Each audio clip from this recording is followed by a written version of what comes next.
भगवान शिव के 11वें रुद्र अवतार बजरंगबली अतुलित बल के धाम, सकल गुण निधान, विवेकी, आज्ञाकारी एवं आदर्श श्रीराम भक्त हैं।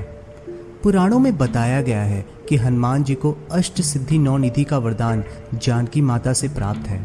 इसलिए हनुमान जी अपने अतुलित भक्ति और कर्म कार्यों में विपुण हैं। कहते हैं जब कोई अपने कष्टों से मुक्ति की कामना लेकर हनुमान जी की शरण में जाते हैं, वे माता सीता के आशीर्वाद से ही उनके सारे दुख दर्द दूर कर देते हैं।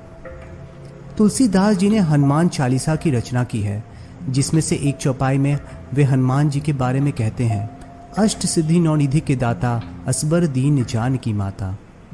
इस काव्य रचना में तुलसीदास जी बताते हैं कि हनुमान जी चमत्कारिक 8 सिद्धियों और 9 निधियों के स्वामी हैं और हनुमान जी के संपूर्ण गौरव का वर्णन हनुमान चालीसा में काव्यबद्ध किया है और ये अवगत करता है कि जो साधक हनुमान जी की साधना करता है वह भी इन सिद्धियों से आशीर्वाद प्राप्त करता है। तो आइए जानते हैं ये अष्ट सिद्धियां और नवनिधियां यानी 9 निधियां कौन कौन सी हैं और इनको प्राप्त करने के बाद कौन से सामर्थ्य प्राप्त होते हैं। दोस्तों, अगर आप हनुमान जी के परम भक्त हैं तो रिक्वेस्ट करूंगा आप ये वीडियो आखिर तक देखें। इससे आपको हनुमान जी की अष्ट सिद्धि और निधियों के बारे में विस्तार से पता चलेगा।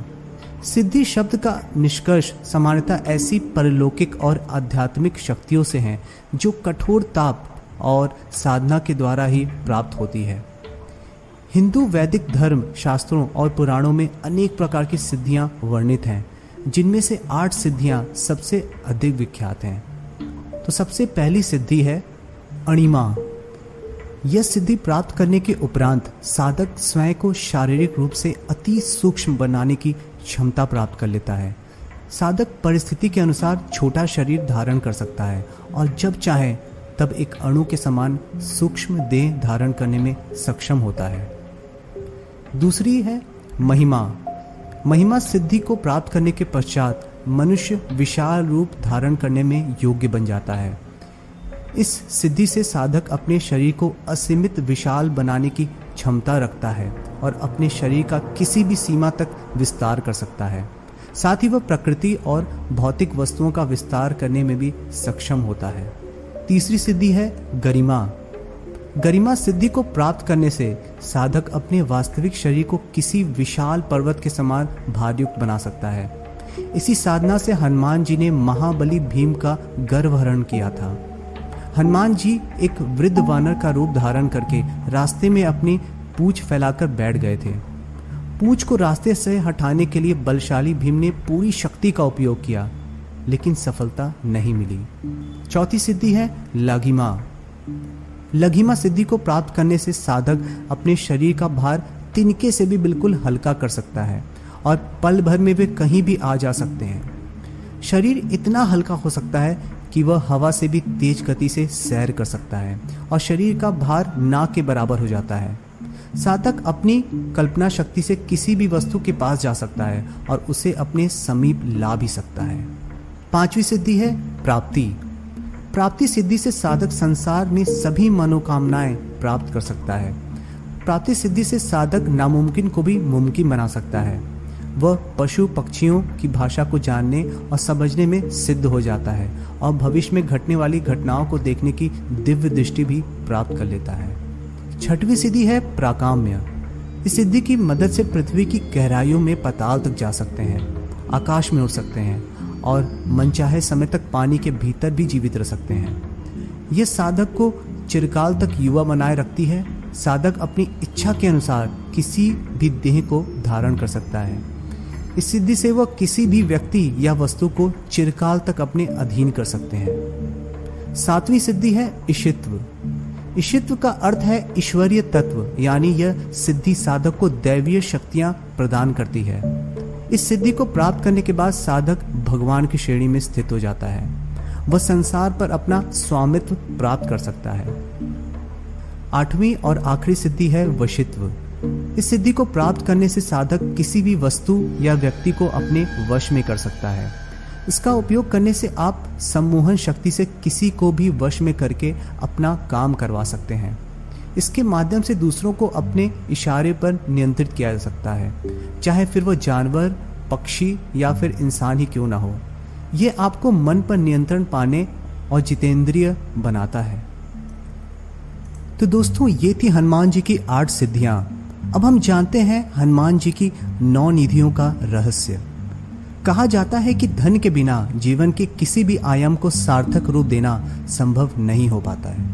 कुबेर जो धन के स्वामी और देवताओं के कोषपाल हैं, कुबेर के कोष का नाम निधि है, जिसमें 9 प्रकार की निधियां हैं, जो हैं पद्म निधि, महापद्म निधि, नील निधि, मुकुंद निधि, नंद निधि, मकर निधि, कंचप निधि, शंख निधि और खर्व निधि। माना जाता है कि नव निधियों में केवल खर्व निधि को छोड़कर शेष 8 निधियां पद्मिनी नामक विद्या के सिद्ध होने पर प्राप्त हो जाती हैं, लेकिन इन्हें प्राप्त करना इतना भी सरल नहीं है। तो आइए जानते हैं इन 9 निधियों को विस्तार से। पहली निधि है पद्म निधि। पद्म निधि के लक्षणों से संपन्न मनुष्य सात्विक गुण युक्त होता है और उसकी कमाई गई संपदा भी सात्विक होती है। सात्विक तरीके से कमाई गई संपदा से कई पीढ़ियों को धन धान्य की कमी नहीं रहती है।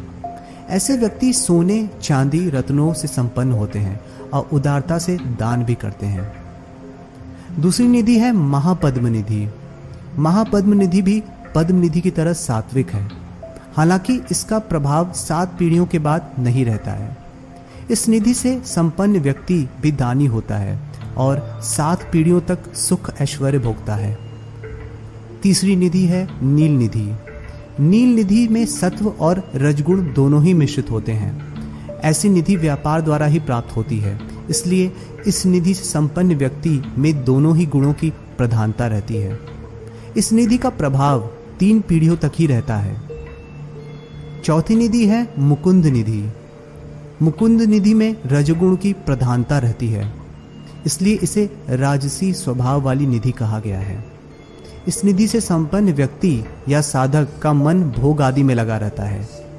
यह निधि एक पीढ़ी के बाद खत्म हो जाती है। पांचवी निधि है नंद निधि। नंद निधि में रज और तम गुणों का मिश्रण होता है। माना जाता है कि यह निधि साधक को लंबी आयु व निरंतर तरक्की प्रदान करती है। ऐसी निधि से संपन्न व्यक्ति अपनी तारीफ से खुश होता है। छठवीं निधि है मकर निधि। मकर निधि को तामसी निधि भी कहा जाता है। इस निधि से संपन्न साधक अस्त्र और शस्त्र को संग्रह करने वाला होता है। ऐसे व्यक्ति का राजा और शासन में दखल होता है। वह शत्रुओं पर भारी पड़ता है और युद्ध के लिए तैयार रहता है। इनकी मृत्यु भी अस्त्र शस्त्र या दुर्घटना में होती है। 7वीं निधि है कंचप निधि। कंचप निधि का साधक अपनी संपत्ति को छुपा कर रखता है, न तो स्वयं उसका उपयोग करता है न करने देता है। वह सांप की तरह उसकी रक्षा करता है। ऐसे व्यक्ति धन होते हुए भी उसका उपभोग नहीं कर पाते हैं। 8वीं निधि है शंख निधि। शंख निधि को प्राप्त व्यक्ति स्वयं की ही चिंता और स्वयं के ही भोग की इच्छा करता है। वह कमाता तो बहुत है, लेकिन उसके परिवार वाले गरीबी में ही जीते हैं। ऐसा व्यक्ति धन का उपयोग स्वयं के सुख भोग के लिए करता है, जिससे उसका परिवार गरीबी में जीवन व्यतीत करता है। 9वीं और आखिरी निधि है खर्व निधि। खर्व निधि को मिश्रित निधि कहते हैं। नाम के अनुरूप ही इस निधि से संपन्न व्यक्ति अन्य 8 निधियों का सम्मिश्रण होती है। इस निधि से संपन्न व्यक्ति को मिश्रित स्वभाव का कहा गया है। उसके कार्यों और स्वभाव के बारे में भविष्यवाणी नहीं की जा सकती। माना जाता है कि इस निधि को प्राप्त व्यक्ति विकलांग व घमंडी होता है। यह मौका मिलने पर दूसरों का धन और सुख भी छीन सकता है। तो दोस्तों, अब आपको हनुमान जी की अष्ट सिद्धि और 9 निधियों के बारे में विस्तार से पता लग गया होगा। अब आपसे अगले वीडियो में मिलूंगा। ईश्वर आपकी हर मनोकामना पूर्ण करे। तब तक के लिए जय श्री राम।